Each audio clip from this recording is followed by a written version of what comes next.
আসসালামু আলাইকুম ভিউয়ার্স। আজকে আমরা যে টপিকসটা নিয়ে আলোচনা করতে যাচ্ছি সেটা হলো কেয়ারশিপ অ্যান্ড পাওয়ারশিপ।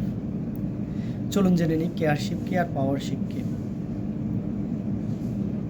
একেবারে সিম্পল ভাষায় যদি আমরা বলি যে পাওয়ারশিপ কি, ধরুন আপনি কোথাও একটা জব করতেছেন as a team leader, manager, senior manager, executive, supervisor, any type of position you are doing the job. না, আপনার আন্ডারে কিছু কর্মী আছে, আপনার কিছু সহকর্মী আছে যারা কাজ করতেছে। ধরেন আপনি একটা প্রজেক্ট দিলেন তাদেরকে যে কাজ করার জন্য। প্রজেক্টটা করতে গিয়ে তারা কিছু প্রবলেম ফেস করলো এবং আপনার কাছে আসলো যে আমাদের পক্ষে আসলে এই কাজটা করা সম্ভব হচ্ছে না, আমরা বুঝে উঠতে পারতেছি না যে কীভাবে করব।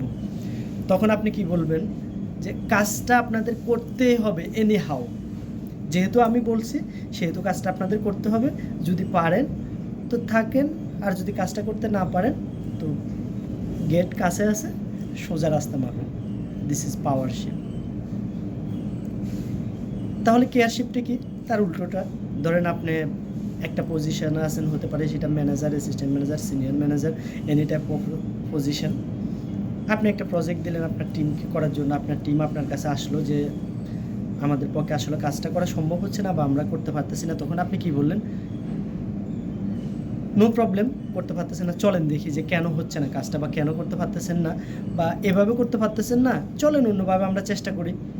যে কেন হবে না, অবশ্যই পারবো, চলেন আমরা একসাথে চেষ্টা করি যে অল্টারনেটিভ ওয়ে খুঁজি। বা এই প্রসেসও হচ্ছে না, চলেন প্রসেস ডেভেলপ করি বা প্রসেস চেঞ্জ করি। তাহলে এই যে আপনি তাদের মতামতের গুরুত্বটা দিলেন এবং তাদেরকে সাথে নিয়ে কাজ করার জন্য এগিয়ে গেলেন, এটাই কি আসে। এখন আসেন কর্পোরেট জবে আমরা যারা আছি তারা যে ভুলটা করে বলি যে আমার লিডার ভালো না, বা আমার লিডার আমার প্রেশারাইজ করে, আমার লিডার অপ্রয়োজনীয় পেইন দিচ্ছে। আসলে সে আপনার লিডার না, যে যার ব্যাপারে আপনি এই কথাগুলো বলতেছেন সে আপনার লিডার না। লিডার কখনো আপনাকে পেইন দিবে না, প্রেশারাইজ করবে না। লিডার সবসময় আপনাকে কেয়ার করবে, আপনাকে কেয়ারের মাধ্যমে, ভালোবাসার মাধ্যমে আপনার থেকে কাজটা আদায় করে নেবে। তাহলে ওরা কারা? তারা হলো আপনার সিনিয়র বস। সেটা হতে পারে আপনার ম্যানেজার, হতে পারে আপনার সিনিয়র ম্যানেজার, হতে পারে আপনার জিএম, হতে পারে এজিএম। তারা আপনার উপর পজিশনের পাওয়ার খাটায় কাজটা করাই নিতে চাচ্ছে। তারা আসলে লিডারশিপ ফলো করতেছে না, তারা এক্স্যাক্টলি ফলো করতেছে powership. Powership and leadership is totally different thing. Leadership is not a powership, leadership is careship. So যারা আপনাকে প্রেশারাইজ করে কাজ করার জন্য প্রেশার করতেছে, যা প্রেশার দিচ্ছে, কাজ পারলে করেন, না পারলে রাস্তা মাপেন, তারা কখনো আপনার লিডার হতে পারে না, তারা আপনার বস। সো যারা লিডার তারা কি করে?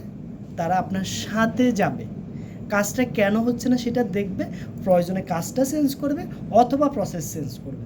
বাট আপনাকে কখনো বলবে না যে আমি যেহেতু বলছি করেন, না হলে রাস্তা মাপেন। এটা একজন লিডার কোনো অবস্থায় বলবে না, কারণ লিডার নিজেই একটা পার্ট ওই টিমের। এখানেই হলো পার্থক্য লিডারশিপ আর পাওয়ারশিপ।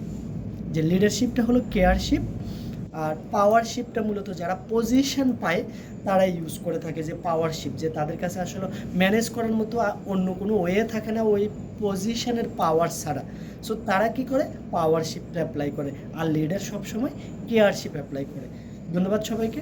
আরও বিস্তারিত আমরা এই টপিক্সটা নিয়ে আলোচনা করব ইনশাল্লাহ নেক্সট কোনো একটা ভিডিওতে।